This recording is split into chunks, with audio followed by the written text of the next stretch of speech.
l'univers est grand.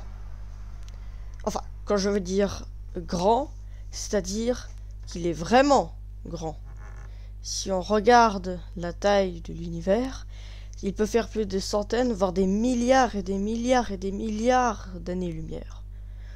On parle de plus de centaines et de milliards d'années-lumière, c'est vrai. Mais ce qu'il faut savoir, c'est que cet univers n'est pas statique. Il est en expansion. C'est-à-dire que si on prend par exemple un ballon de baudruche et qu'on le gonflerait, et bien toutes les étoiles ou tous les objets qu'on poserait à cette surface s'éloigneraient des uns des autres. Et bien avec l'univers, c'est pareil. Mais par contre, si on inverse l'étape, c'est-à-dire que on inverse le temps, et ben on verrait l'univers se contracter, et devenir si petit qu'à l'instant zéro, il y aurait un simple point. C'est ce qu'on appelle le Big Bang.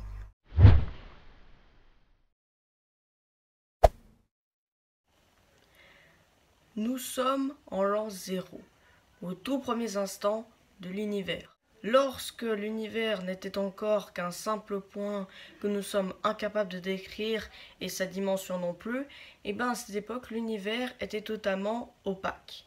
Et il était vraiment incapable de grossir, et les 4 forces fondamentales de l'univers étaient réunies en une seule force que nous sommes également incapables de décrire. Mais ce qu'on peut en tirer à ces premiers instants de l'univers, c'est qu'à cette époque, il n'y avait ni molécules, ni atomes, ni même de protons et de neutrons.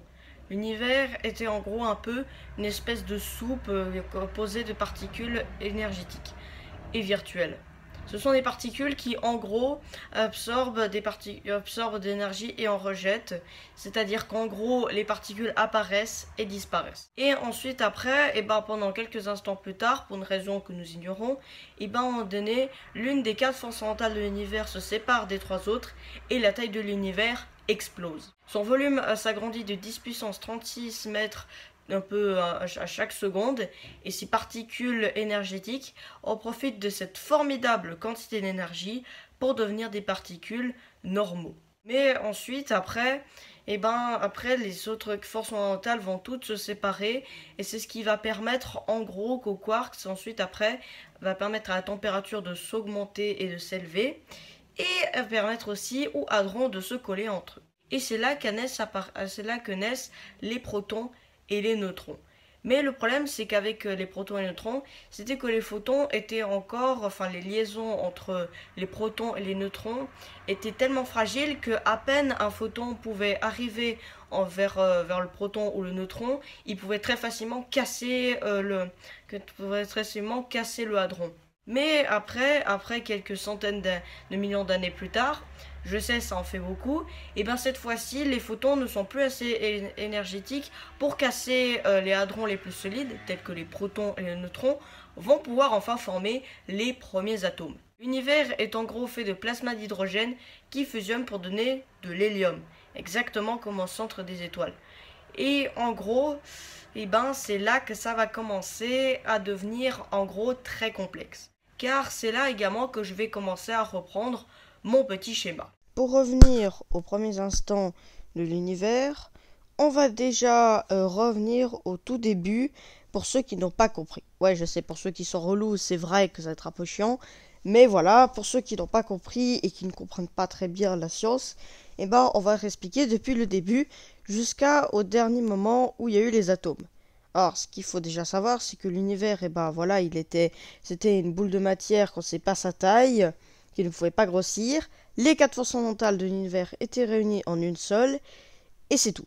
On n'a pas plus d'informations, ni quoi que ce soit, mais on a une seule information par contre, c'est en effet sa taille. En effet, bon, tout à l'heure j'avais dit que cette taille, on ne savait pas quelle était sa taille, mais on sait une petite chose et qui inverse tout sur la théorie du Big Bang. Car en effet, des gens disent que l'univers est actuellement, à ce moment-là, on dit que l'univers est infini. Mais alors dans ce cas, il était déjà infini, même à ce moment-là. C'est-à-dire, même si c'était à l'instant zéro, peut-être que l'univers n'était pas un point, mais il était tout à fait si infini que l'univers actuel. Bon, je sais que j'ai perdu quelques personnes, mais pour ceux qui n'ont pas, pour ceux qui auront peu compris, bah, vous aurez compris. Puis bon, je sais que j'ai peut-être perdu la moitié de mes abonnés, mais c'est pas grave. Pour la suite de cette vidéo, on va déjà venir à ce que c'est en gros les 4 forces fondamentales de l'univers. Bon, déjà j'ai fait déjà une petite vidéo, donc je vous invite à aller voir. Je vais mettre le nom de la vidéo dans la description.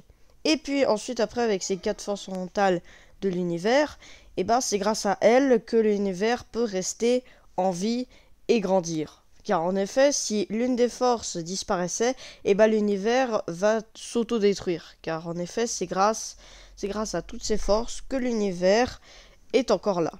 Et puis sinon, bah avec l'univers, c'est que en effet cet univers, les quarks étaient en effet énergisantes, hein, comme je l'ai dit. Et puis, comme j'ai dit, pour revenir aux étapes, elles se sont regroupées, qui ont donné naissance aux premiers hadrons tels que les protons et les neutrons. Et puis voilà, ensuite, bref, il y a eu après les atomes. Et puis ensuite, après, après, il fallait attendre 380 000 ans pour que l'univers parce que la lumière puisse enfin s'y propager. Et en fait, après, avec ce rayonnement, a déclenché une espèce d'image qu'on peut voir au télescope si on essaie de regarder de plus en plus loin. Car en effet, grâce à certaines techniques, on peut voir que plus on regarde loin, plus on remonte dans le temps. Car en effet, si on regarde par exemple le soleil, par exemple, vu que la lumière du soleil met 8 minutes pour arriver vers la Terre, on verra le soleil tel qu'il était il y a 8 minutes. Et pour voir une étoile qui se trouve il y a 10 années-lumière, par exemple, il va falloir attendre 10 ans. Et du coup, après, si on regarde plus loin, il va falloir attendre des années supplémentaires. Jusqu'à un moment où on n'arrivera plus rien. À partir d'une distance de 13,7 milliards d'années, nous ne voyons pas la moindre galaxie. Car en effet, à cette époque-là, c'est là où on arrive aux premiers instants de l'univers. Et du coup, il n'y a plus rien à observer, puisque à part de la matière. Mais bon, de toute façon, je pense même pas qu'on pourrait y arriver, mais voilà, on va pas trop s'attarder dessus. Et du coup, c'est comme ça qu'on s'achève un peu sur cette vidéo. Donc, je sais, c'était un résumé très court, je sais, c'était assez simple. Donc, ce qu'il faut savoir, c'est que l'univers est en effet une espèce de nuage qui regroupe plein d'étoiles. Mais en tout cas, on sait qu'actuellement, l'univers s'agrandit tous les jours. Mais en tout cas, qu'est-ce qu'il faut savoir, c'est que beaucoup de gens se posent en effet de ce qui s'est passé avant. Car en effet, avant, on ne sait pas trop ce qui s'est passé. Car pour comprendre les tout premiers instants de l'univers, il faudrait une théorie qui aurait la relativité générale et la mécanique quantique. Mais plusieurs solutions sont à l'étude, comme le Big Bounce, le grand rebondissement, qui décrirait l'univers comme un cycle, avec une infinité de Big Bang. Mais bon.